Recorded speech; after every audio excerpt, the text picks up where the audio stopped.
Good evening, everybody. This is Guro Francis from Filipino Martial Arts School, and tonight is another episode of Bayani Talk.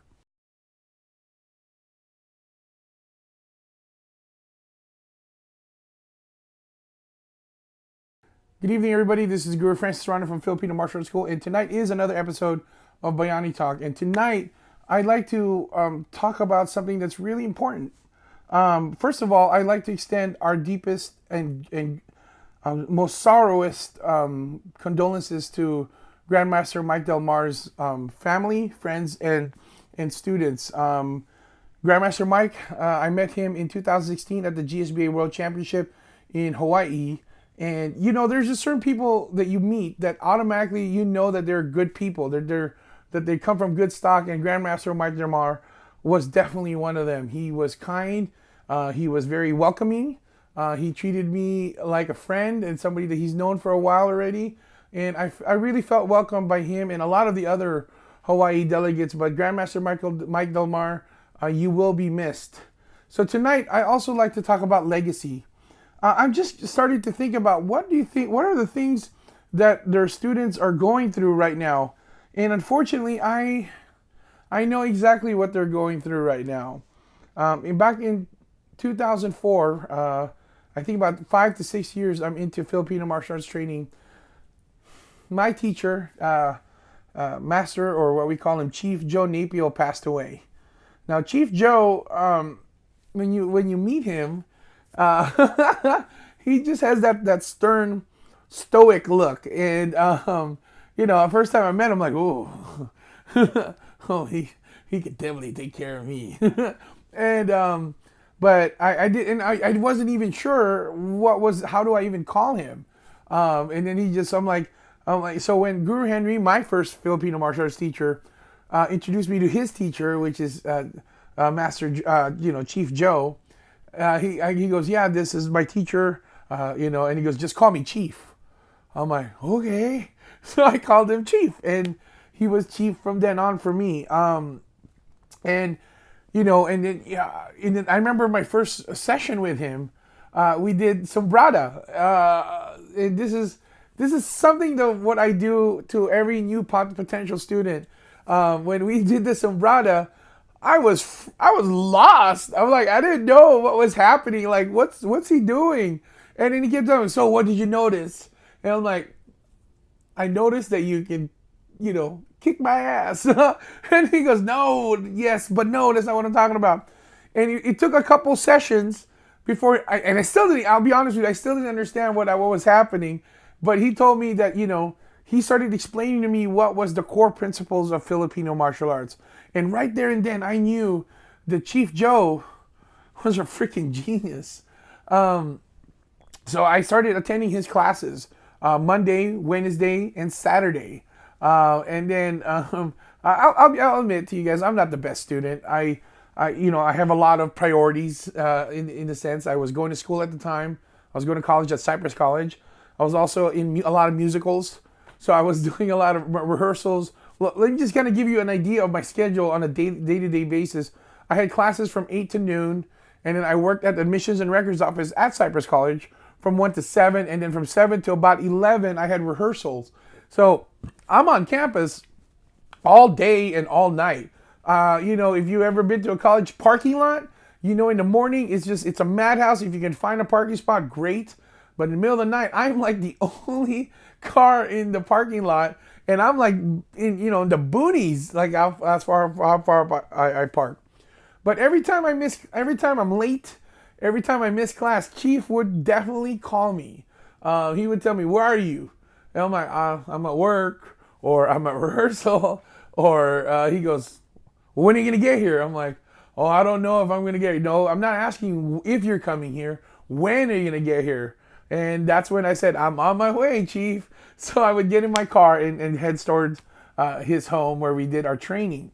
So, and then there was even one time where I was at a funeral. I was at a bona fide funeral, and it just happened to conflicted in one of a training session. And he called me like, "Hey, how come you're not in class?" I'm like, "Oh, sorry, sir, I can't really talk, but I'm at a funeral right now." And he goes, "Oh, is it one of your relatives?" And I'm like, "No, it's actually one of my closest friends' grandfather passed away." And she's like, so how come you're not in class? So his obsession for me to be in class was not just because he was, I don't know, but I think it's more because he deeply cared about me, and he wanted me to come to class because he probably realized, and he knows this, that that's probably the closest thing I get to working out. So he was his way of making sure that I get some exercise. But that's how much he cares about me. So I remember it was Labor Day weekend. Actually, my family and my best friend, who also happens to be a student of Chief Joe, we went all to Yosemite for the Labor Day weekend, and it was a great time. But back then in 2004, and I'm pretty sure it's still like this now, the cell phone reception was abysmal at best. So during the mountain, I was not getting any signal. But it was finally when we got low enough that my phone started blowing up with all these voicemails and all these messages and emails even, and asking me, what happened, and I really don't know what had happened. And then I remember calling Guru Ariel, one of my other teachers, and he told me that Chief had a heart attack while surfing, and I said, "Oh my God, is he okay?" And he goes, "No, he died." And I lost it. I absolutely lost it. It was, all the way from Yosemite to Orange County. It was like, what, 6, 7, 8 hours drive. And it was hard. And I remember we stopped over to a restaurant to try to get some lunch, and I couldn't even order. And, for somebody like me to not not be able to eat, I don't know, I should say something, right? But I definitely lost it. And I remember going to the viewing. I saw all my other teachers, and then of course Chief Sonny, his brother, who is now the head of our school, was also there, of course, and his whole family was there. And I remember I just felt like I lost another father, man. Unfortunately, I lost my father 9 years prior to that, so it just brought back all these memories and all these feelings for me. But I remembered after that, as the school met as to say what's going to happen next to all of us, there were some decisions that were made. I'm still relatively very low ranked at the time. Not that it really mattered to the school, but I really didn't know what my place were really. But I was there. I participated. But to me, the greatest thing that I could do to honor him is to continue on his legacy. And it's no coincidence that Master Sonny named the company Visayan Legacy. It was actually named after Chief Joe's, I believe, T-shirt business. But it's also at the same time, it's a part of the story. The loss of Chief Joe was not the ending of the story, but it was just an ending of a chapter. It was now up to his students like myself to push that chapter forward, to continue his legacy. So in 2009, I officially opened Filipino Martial Arts School. And in 2009, I started slowly getting some traction, getting some students. I had, a couple drop-offs. I have one student that stayed with me for 9 years already. His name is Raymond. And now, 2019, almost 15 years since we lost Chief Joe. I have a lot of students. I have my first I have not only one, but 3 world champions under my school. And all I can think about every time I teach, every victory and every loss, every defeat, all I kept thinking about is what would Chief Joe think of how I'm doing things.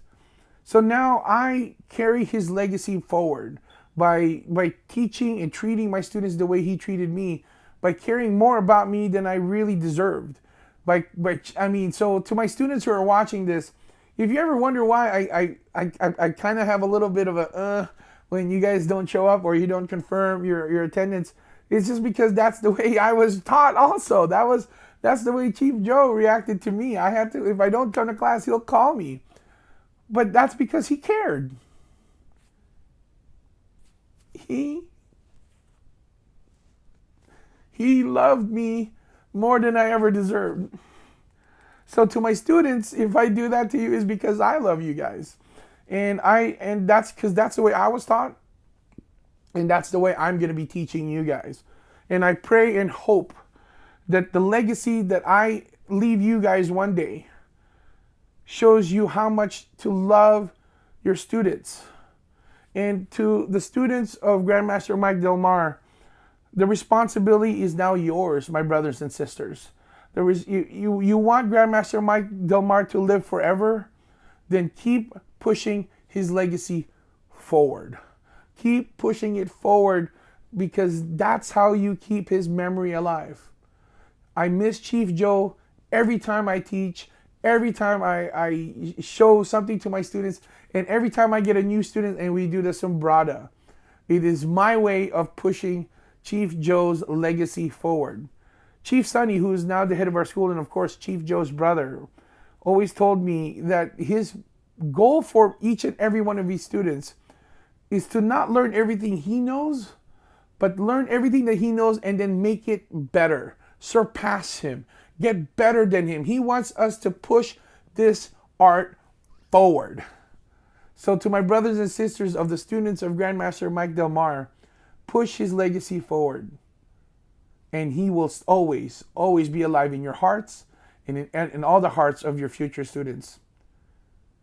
If you know how it feels to lose a teacher who has affected you in such a way that is beyond martial arts, please share your stories in the comments down below. My name is Guro Francis from Filipino Martial Arts School. Peace out, God bless, and keep swinging that stick. Good night.